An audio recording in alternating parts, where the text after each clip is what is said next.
Hello and welcome to the Creative Pod. In this podcast, we talk on a range of topics from photography, painting, writing, and much more. The goal is that you find value in every episode and hopefully find inspiration to get creative in your own unique way and ultimately become a better member of the society. I'd like to thank shishirratanart.com for supporting and enhancing this video. If you are looking out for a photographer, original abstract art on canvas, or looking to read a blog, head over to shishirratanart.com. Social media links are in the description. Hello there, everybody. We will be talking about Aperture. This is part of the Basics series aimed at people who want to start using their DSLR or mirrorless cameras on the manual mode and eventually get out of the auto mode. Now, it's important that you have spent so much of money. It makes a lot of sense that you actually use the camera to its full potential and learn something new along the way and unleash your own creativity. So let's dive right in. We are going to be talking about aperture. The aperture is one of the three most important aspects behind determining the exposure of an image, the other two being shutter speed and ISO, and together they form the exposure triangle. Before we get into the details of aperture, it is first important to tackle two fundamental things about photography and lenses in general in order to understand this subject matter a little better. The first one is photography is a play of light and shadow. In essence, how much of a balance between light and dark areas you need in a photograph.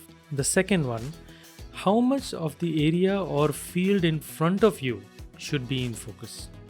These are the two things that basically determines how your image comes out.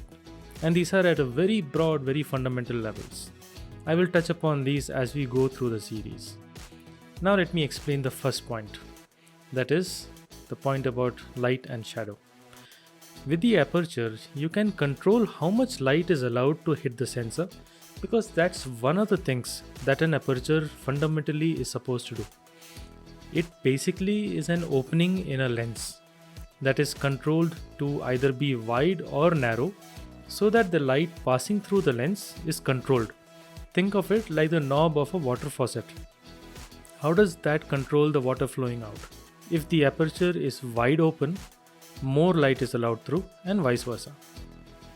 The second part, that is how much of the field in front of the camera or the lens should be in focus. This is a little more interesting and it is termed as the depth of field, or how much of the area that forms part of your frame essentially should be in focus. Let me explain. The lens is capable of keeping only part of the frame in focus, as by design they are built to be able to have portions of the frame in sharp focus and not the entire frame. That field of focus can be imagined as thus. Say you're photographing a friend. It is imperative that you will want to have her face in sharp focus. But do you really need the background also to be in sharp focus? Not really, right? What's the subject here? Your friend. So, the field where you focus for sharpness will be wherever your friend is sitting, while anything in front or behind her will be out of focus. So now what is your field of focus? Wherever your friend's face is. Let's assume you're taking a headshot and you're taking a picture of your friend's face. So wherever her face is, that area alone is where you want the focus to be in. Anything before and after that has to be out of focus. So your field is your friend's head. Let's put it like that.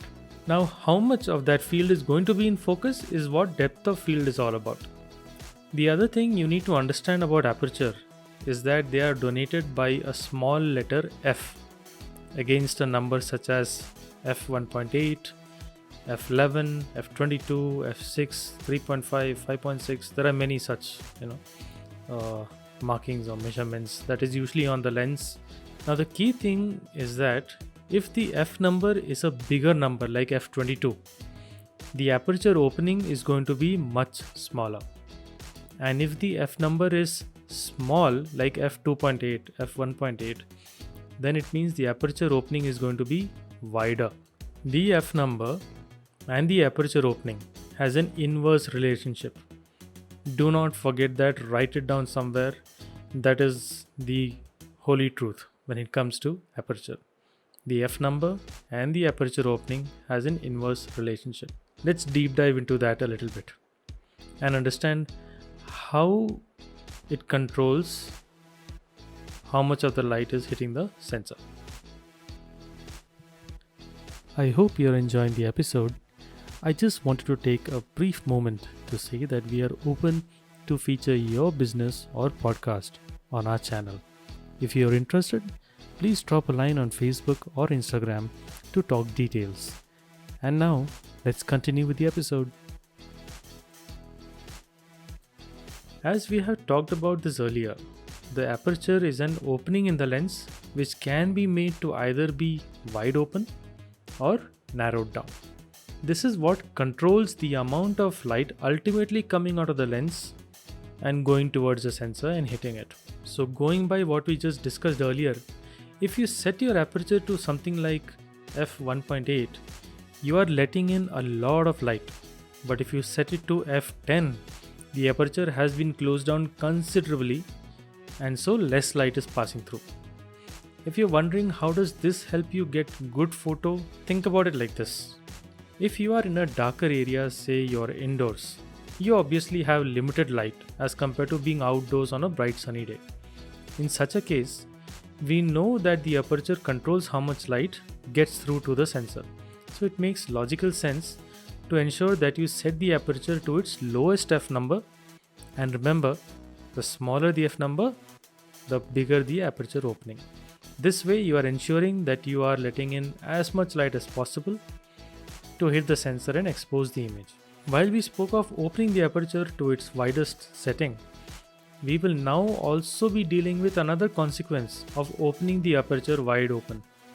That is the change in the depth of field, or how much of the field before and after our subject will be in focus. Let's go back to the example of taking a photo of your friend and say you are focusing on her eyes. The depth of field for a f1.8 lens, ignoring the sensor size for simplicity, let's not get into those level of detail for now. Let's just focus on the aperture part. So the depth of field of a f1.8 lens could be anywhere from the tip of her nose to her ear.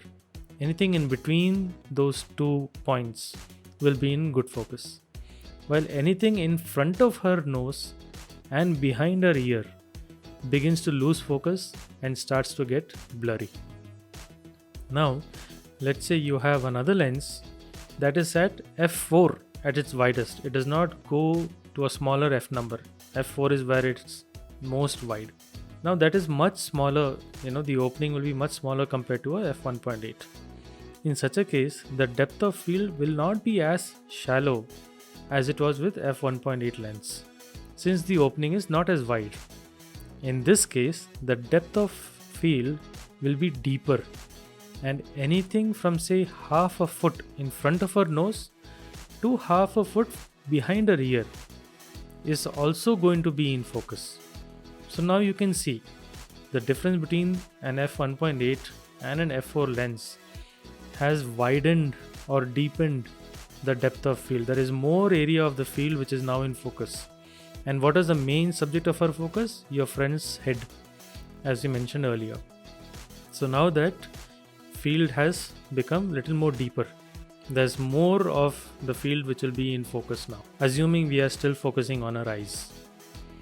Now the key point here is that a lens will not focus squarely on a single point alone and keep only that in sharp focus, but it will have a bit of a range, and it will keep that range in focus, and that is what we basically term as depth of field. Now to sum up, a small f number means wide aperture that allows more light to hit the sensor, which also means a shallower depth of field or area in front and behind the subject you're focusing on. Whereas a bigger f number means a narrower aperture opening and a deeper depth of field.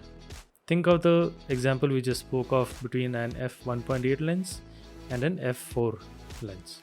Now, all this theory is of no use if we don't get our hands to actually do something, right? So let's learn by doing something. A very simple activity. There are two parts to it. First part is taking a guided shot. Take your camera, and when I say camera, I'm referring to a mirrorless or a DSLR camera in this case. Keep in mind, every time I mention camera, it means it could either be a DSLR or a mirrorless camera. I'm not talking about point and shoots or mobile phone cameras over here. Only sticking to two specific things. Okay, now take your camera, switch it on, set it to the auto mode. Next thing, choose a subject. It should be anything like a mug or a book that can stand tall on a flat surface like a desk. Anything which is at least 10 centimeters tall should do. What you need to do is keep your camera at level with your subject. So assuming you have a desk or a table, keep your mug on the table and the camera also on the table. If you have a tripod, you could use a tripod too. Just make sure that the subject and the camera should be at the same level. Now, take a shot in such a way that your subject is in focus, but you are also able to see some bit of the background. Your subject should not dominate the frame. We need some of the background also in the frame.